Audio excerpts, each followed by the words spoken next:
ভিডিওটি শুরু করার আগে আপনি নিজেকে প্রশ্ন করুন তো, আপনার জীবনের অভ্যাসগুলো কি আপনার নিয়ন্ত্রণে, নাকি অভ্যাস আপনার জীবনকে নিয়ন্ত্রণ করছে? আজকের ভিডিওতে আমরা জানবো প্রতিদিন মাত্র 1% উন্নতি কিভাবে আপনার সম্পূর্ণ জীবনকে বদলে দিতে পারে। আজকের ভিডিওটা খুবই গুরুত্বপূর্ণ হতে চলেছে, তাই ভিডিওটা শেষ পর্যন্ত দেখবেন।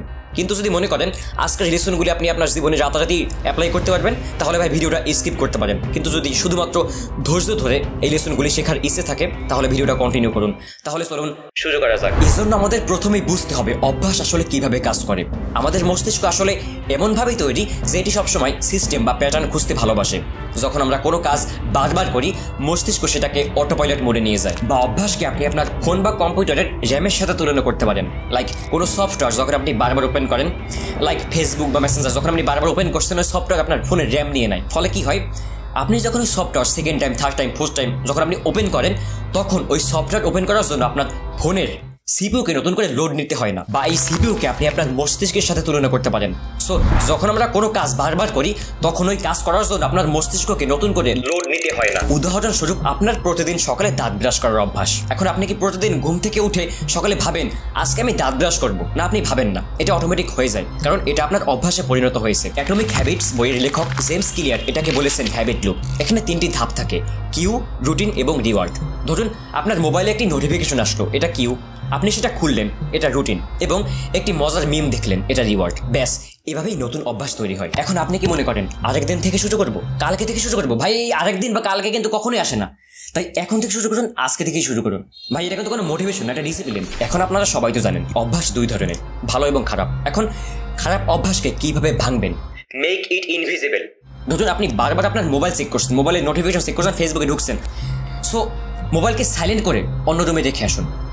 বা আপনার যে খারাপ অভ্যাসই থাকুক না কেন, আপনি সেটাকে আপনার সামনে থেকে গায়েব করে ফেলুন। জানি আপনি চাইলেও সেটাকে আপনার হাতে নাগালে না পান। এতে কি হবে, আপনি আপনি দেখবেন ওটা করা হচ্ছে না, এবং এটা কাজ করে। ভাই, এটাই সায়েন্স। এখন আসি হ্যাবিট স্ট্যাকিং এর কথায়। এটি হলো নতুন অভ্যাস তৈরির অসাধারণ একটি কৌশল। আপনি নতুন কোনো অভ্যাস তৈরি করতে চান, তাহলে সেটাকে এমন একটি অভ্যাসের সঙ্গে জুড়ে দিন যেটা আপনি আগে থেকেই করেন।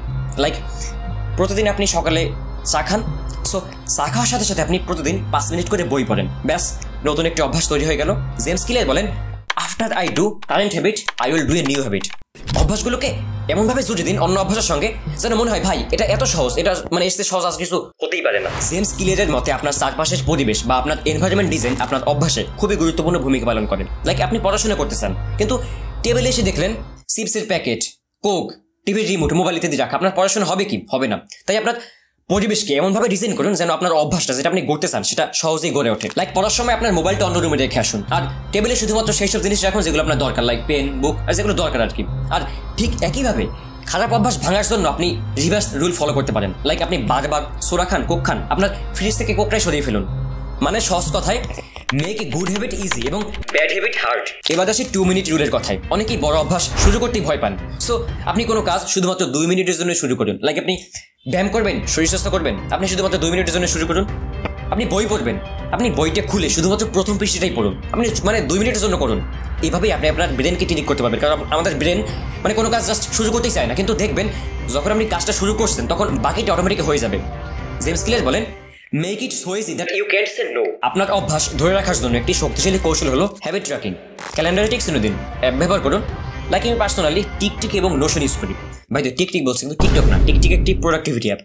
ধরুন আপনি প্রতিদিন 5 মিনিট বই পড়বেন। এখন যদি আপনি দেখেন যে ক্যালেন্ডারে প্রতিদিন টিক চিহ্ন পড়তেছে, আপনাকে ওটাই আপনাকে অনুপ্রাণিত করবে এবং বাকি দিনগুলোতে আপনাকে বই পড়তে সাহায্য করবে। তবে কোনোদিন যদি মিস হয়ে যায়, কখনো যদি মিস হয়ে যায় আর কি, মনে রাখবেন নেভার মিস টুয়াইস। আসলে অভ্যাস ট্র্যাক করা মানে কিন্তু নিজেকে পুলিশ করা না, নিজেকে চাপ দেওয়া নয়, বরং নিজের অগ্রগতি দেখা। এবার আসি সর্বশেষ হাতির খেলায় বা সবচেয়ে গুরুত্বপূর্ণ যেটা শিক্ষা, সেটা হচ্ছে আইডেন্টিটি বেসড হ্যাবিট। অভ্যাস শুধু একটি কাজ নয়, এটি আপনার পরিচয় বহন করে। ধরুন আপনি প্রতিদিন বই পড়ছেন, আপনি নিজেকে বলুন আমি একজন পাঠক। বা আপনি প্রতিদিন দৌড়াচ্ছেন, আপনি নিজেকে বলুন আমি একজন দৌড়বিদ। এবার এই পরিচয় আপনাকে অনুপ্রাণিত করবে অভ্যাসটা ধরে রাখতে। লেখকের মতে focus on becoming the type of person who can achieve your goals rather than not just achieving them. তো আজকের ভিডিওতে আমরা জানলাম কিভাবে ছোট ছোট অভ্যাস আপনার জীবনকে বদলে দিতে পারে। Habit loop, 1% improvement, habit stacking, environment design, 2 minute rule, progress tracking আর আইডেন্টিটি শিফট। এই কৌশলগুলো যদি আমরা ব্যবহার করতে পারি, আপনার আমার জীবন ইনশাল্লাহ ধীরে ধীরে বদলে যাবে। তাহলে আজ থেকে শুরু করুন। কমেন্টে লিখে জানান আপনি কোন অভ্যাসটা গড়ে তুলতে চান। আর ভিডিওটি যদি ভালো লেগে থাকে তাহলে একটি লাইক দিতে পারেন, আর বন্ধুদের সাথে চাইলে শেয়ারও করতে পারেন। আর এরকম প্রোডাক্টিভিটি ভিডিও পেতে চ্যানেলটি সাবস্ক্রাইব করতে কিন্তু ভুলবেন না। দেখা হচ্ছে অন্য কোনো ভিডিওতে। আল্লাহ হাফেজ।